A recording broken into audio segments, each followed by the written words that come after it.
আসসালামু আলাইকুম রহমতুল্লাহি ওয়াবারাকাতুহু।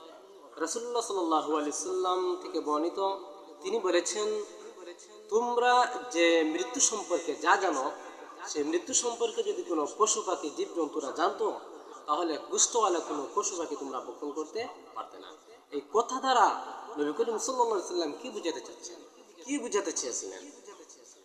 আমাদেরকে আল্লাহ পাক রব্বুল আলামিন, আমরা হলাম আশরাফুল মাখলুকাত, আমাদেরকে আল্লাহ সুবহানাহু ওয়া তাআলা মৃত্যুর কথা, কবরের কথা, এমনকি জাহান্নামের আযাবের কথা আমাদেরকে আল্লাহ পাক রব্বুল আলামিন নবী করিম সাল্লাল্লাহু আলাইহি সাল্লামের মাধ্যমে জানিয়েছেন, সতর্ক করেছেন। সেইভাবে যদি কোনো ব্যক্তির মাধ্যমে পশু পাখি জীবজন্তুরা যদি জানতো বা জানিয়ে দেওয়া হতো, তাহলে তারা তাদের খাওয়া ভুলে যেত, তাদের খাদ্য গ্রহণ করা ভুলে যেত। আর এক সময় তারা না খেয়ে, তারা মোটা তাজা না হয়ে তারা চিকন হয়ে যেত।